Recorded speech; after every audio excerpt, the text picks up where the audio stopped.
Like most people at some point in their life, I recently decided that I wanted to lose weight. So I came up with a plan to do just that, and having now successfully done it, I wanted to share some practical tips with you. Weight and weight management is something that I love as a sports nutritionist because there's so much to talk about and so many different aspects of it. I really enjoy helping people to lose weight because when done properly, it doesn't have to be a chore and it doesn't have to be this horrible thing that you embark upon. So, spoiler alert, I still ate things that I enjoyed as well as some treats along the way and lost weight. In today's video, we'll talk about your end goal because you need to have one in mind. Then we'll talk about creating a plan of how to actually lose weight, which includes working out calorie amounts. We'll cover how to try to retain as much muscle as possible, how to manage cravings and triggers, how to balance training intensities, my results, and the risks associated with losing weight. So to start with, you need to create a goal because you need to set realistic expectations. And my usual advice here is between 0.5 kilos to 1 kilo of weight loss per week. Losing more than 1 kilo of weight per week is possible, but usually it leads to people feeling crap, burning out, and feeling demotivated over time because they can't stick to a long-term plan. So this is something we'll also talk about today. Now, it's important to understand that your weight loss journey won't be linear. This is how my weight loss looked, and you can see there were times when my weight went up again before it came back down. This is totally normal, and it's all part of the process because our weight is influenced by what we've eaten in the days before, how much we've trained, and how hydrated we are. Have this in mind before you start so that when, and not if, this happens, you don't have to get demotivated or feel down about it. We also need a why for losing weight, and this is really important. If you're losing weight because you are overweight, then yep, that's a very reasonable thing to do. If you're losing weight purely for performance and you're already in a healthy weight range, then I would really encourage you to think twice. I'm going to talk about this later on with my results and the risks of weight loss, but less weight doesn't necessarily mean better performance. In fact, I'd usually discourage that and instead advise you to really focus on fueling your training well. Slight tangent. Alright, so next up you actually have to come up with a plan. Weight loss doesn't have to be difficult and often isn't if you plan it properly. You need to work out how many calories you need to eat per day to lose weight. And it isn't just a case of eating as little as possible because that usually results in dramatic weight loss which isn't necessarily healthy or sustainable over the long term. A 500 calorie deficit per day should equate to about 0.5 kilos of weight loss per week, so that's our starting number here. In order to work out how many calories I needed a day to lose weight, I didn't do anything particularly scientific. I looked at my Garmin. Yeah, I actually just used my Garmin to successfully lose weight. And this isn't a plug, by the way, any smartwatch should really work here. I used the daily suggested calories in terms of resting and active amounts. Now, do you need to be more scientific than this? Honestly, no. Sure, your watch might not be totally accurate and you might burn more or less calories during your exercise, but it's a really good ballpark figure. I wanted this video to be practical, and for most people, a smartwatch is just that. You can do online tests to determine your calorie needs, but this still isn't totally accurate. And the only way to really know is to do something like a resting metabolic rate test, which you don't need to do. You would still only have a baseline calorie amount to go off, and you wouldn't have accurate energy expenditure for your training, so it's still only half the puzzle. But you can tell how well things are working by how fast or how slowly you're losing weight. If you're in that 0.5 to 1 kilo of weight loss per week, then you know that your estimations are correct. And if you're outside that, then you know that you might need to adjust your calories up or down a little bit. This is something I'll talk about more towards the end when I go through my results, because this is something which I did, so I have a good practical example for you. Now, on a day-to-day basis, I changed my calories depending on how much I had trained. So some days I ate more and some days I ate less. You don't have to do it this way, and you can actually just balance it out over the week, but personally, I find this better. If you have a training plan, then you'll be able to work out rough averages for your different training days. And this just means you'll be a bit closer on a day-to-day basis for your calorie needs, which means that realistically, you'll be able to fuel your training that little bit better. I had a rough outline of what food I wanted to eat, and I could scale this up or down. It might seem a bit tedious, but eating a varied but repetitive diet is the best for weight loss, in my opinion. Basically, eating the same foods but having a variety of things over the day, so different sources of protein, vegetables, fruits and carbohydrates. This is actually really important because people who eat lots of different foods and shop-bought foods for their lunch or for their dinner find it difficult to lose weight because it's difficult to keep a track of how many calories they're actually eating. And on that note, I think it's really useful to understand the amount of calories in your foods when you first start a weight loss journey. You can use any calorie tracker to log the calories which are in your food, and it can be incredibly helpful. This doesn't have to be something which you do forever, and actually I don't think it should be, but it's great at the start. It can be eye-opening for a lot of people to see how many calories are in the food that they regularly eat, and it makes it much easier to create your own meal plan based around this. Now, the goal for most people is always to try to maintain muscle whilst losing weight, and there are a few ways that you can positively influence this. We know from the research that strength training is incredibly important when it comes to maintaining lean muscle tissue whilst trying to lose weight. I made it a priority and did 2 good gym sessions a week where I did squats, deadlifts and pull-ups and similar exercises. 2 to 3 gym sessions a week are ideal for trying to maintain muscle, so make sure you get it done. Next up is protein intake. We know that having a higher protein diet is useful when losing weight to try to maintain lean muscle tissue. Somewhere around 2.2 grams of protein per kilogram of body weight is ideal. So I aim between 2 and 2.5 grams per day, and this doesn't have to be super strict, but just a really good guiding figure. I made sure to spread my protein intake evenly over the day. So a good amount for breakfast, for lunch, for dinner, and after exercise, rather than just cramming it all into one meal. By nature, to lose weight, you have to be in a calorie deficit.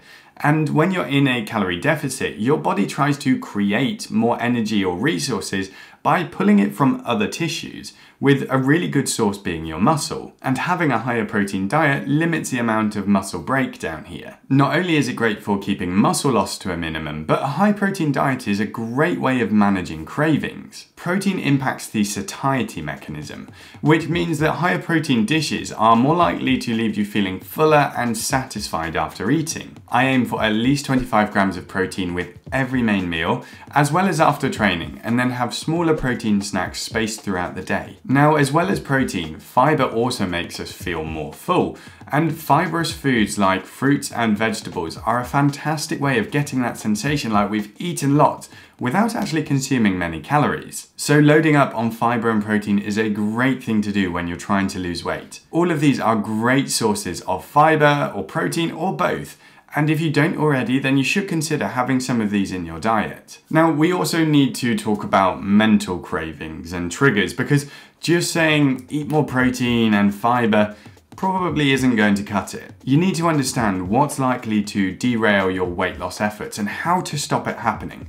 And to do this properly, you've got to be honest with yourself. So as an example, I'm someone who needs structure. If I have an exercise plan and a food plan, then I stick to it. If I know how much food I need, then I'm good. But it does mean I have to have all of my food with me at work, because otherwise I'll have to go and buy something. And this is a key point for me to lose track of what I've actually eaten, and I'm more likely to buy something which isn't satisfying or filling. But I do also struggle with work and making food at home, so it's something that I give myself a little bit of leeway for. So I might have tinned soup for lunch, or use a meal replacement for snacks like Huel. Again, not sponsored, I just really like it. I try not to do this every day, but if it helps to reduce the pressure and keep me on track, then that's more beneficial overall. It's just not realistic for most people to have freshly prepared, healthy meals all the time, so we need to keep this in mind, and it's not something that you should beat yourself up for. Now actually, another thing which I hadn't planned to talk about here was evening meals. We create a meal plan for the week before we do our weekly shop, and I think this is something which is incredibly helpful for keeping me on track, and I would advise to anyone else when they're trying to lose weight. We have our dinner already planned, which means I never have to think about it when I get home from work.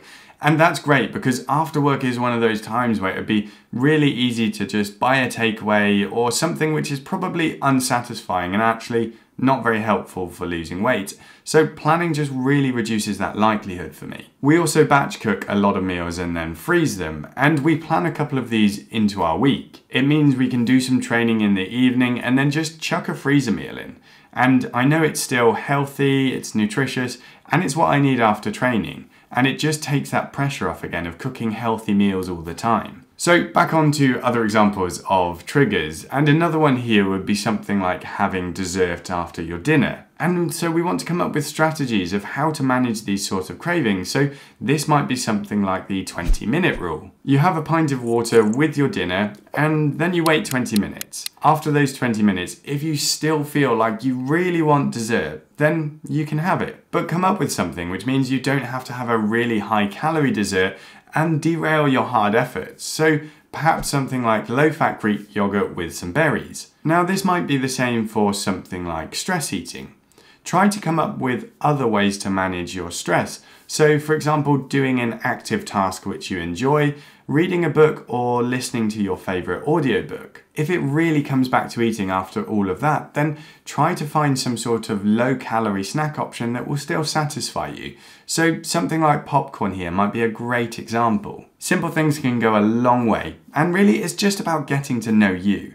Now, before we move on to the next section here, if you're finding this video useful, then please do give it a thumbs up because it really helps me to know that this sort of thing is useful for you. And if you don't already, please do consider subscribing for more videos like this. The intensity which you exercise at is actually really important when it comes to losing weight. A lot of people think that in order to lose weight, you have to work really hard and you have to sweat to make it count. But actually, that's not the case at all, and more often than not, when you try to do that, it leads to people becoming burnt out and not sticking to a long-term plan. We can be really simple about things here and say it doesn't matter how you're getting into a calorie deficit.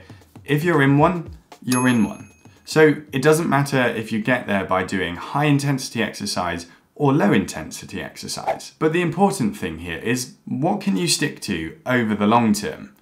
Smashing out high intensity exercise every other day is great, except it will ruin you. But a regular 30 to 60 minutes of exercise where you're actually left feeling refreshed and energized is going to be far more beneficial to sticking to your plan over the long term and being in a calorie deficit. Your body is already under stress and high intensity exercise just adds to it. This doesn't mean that you can't do high intensity training, just be careful with how often you're doing it and how hard you're going. Finally, when it comes to exercise intensity, make weight loss your goal and not performance.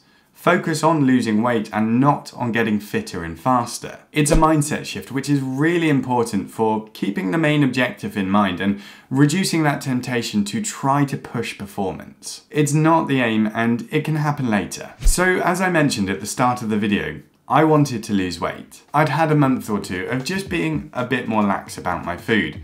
Holidays, seeing friends and family, stag do's, and a break from structured training. I'd put on a little bit of weight, and whilst not loads, it was starting to creep up and I wanted to address it. And I also had a suit I needed to fit into. These were the stats at the start of my weight loss period. My plan was for 3 weeks of weight loss, following that 0.5 to 1 kilo of weight loss per week. So looking for somewhere between 1.5 to 3 kilos of weight loss overall. I wanted to be on the lower side of that range because I am already on the leaner side and I didn't want to lose too much weight or lose it too quickly. These are my results at the end of the weight loss period. So as you can see, I lost about 2 kilos in just over 3 weeks. Generally, it went well and I felt pretty good throughout it. I seem to have a pattern of stable weight followed by a drop, followed by my weight going up a little bit and being stable and then dropping down again. And I think this is just a really good representation of how your weight can fluctuate and that it's really important to look at the trend over time and not necessarily individual days. I managed to still have some really good training over the 3 weeks and tried to practice what I preach in terms of not going too hard. I had some really good sessions which were tough but that I could comfortably complete, as well as lots of easy training time too. It just meant I wasn't exhausted from my training and could recover properly. Now I'm aware this wasn't a particularly long weight loss period and there wasn't any dramatic change in terms of my overall body weight, but really it's exactly how it should be.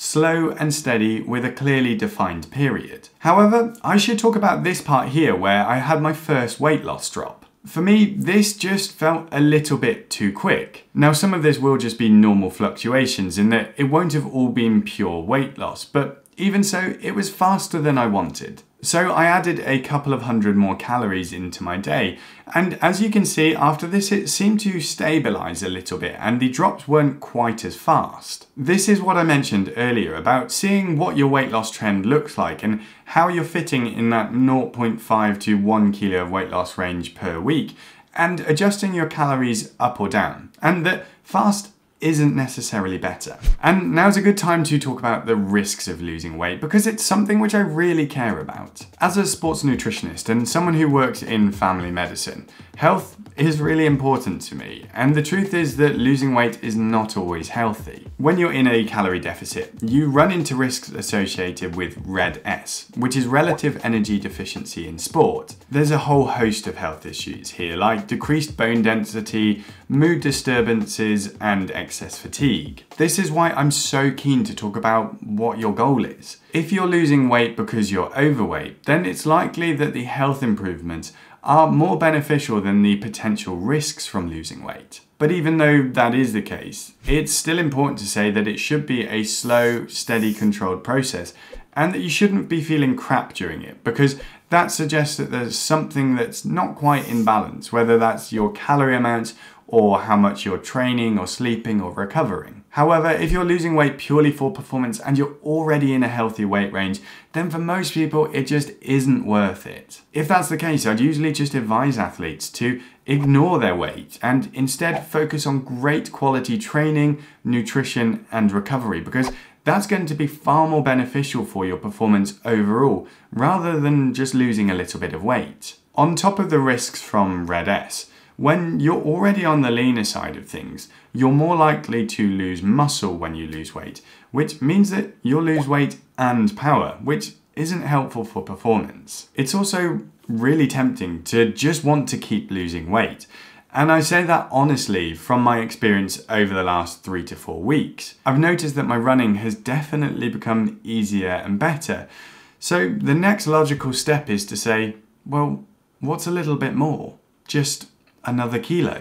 But like I mentioned, at this point, it's just not worth it, and I would rather get back on track with my training. So that end goal and having a defined period is really good for me to just say, okay, let's stop it and let's move on here. In a nutshell, don't just lose weight for the sake of it. Have a clear reason and goal, as well as a stop point, so that you don't take it too far. Don't go for massive calorie deficits, and instead aim for slow and steady weight loss, with an overall goal on weight loss and not performance. Eat satisfying, healthy foods, which will reduce your cravings and just make the whole process that much easier. There's no one perfect solution to weight loss, but hopefully what we've talked about today will give you some tips to do it successfully. I've put another couple of videos up on the screen which you might find useful, so do go and check them out. So with that, have a great day, and I'll catch you next time.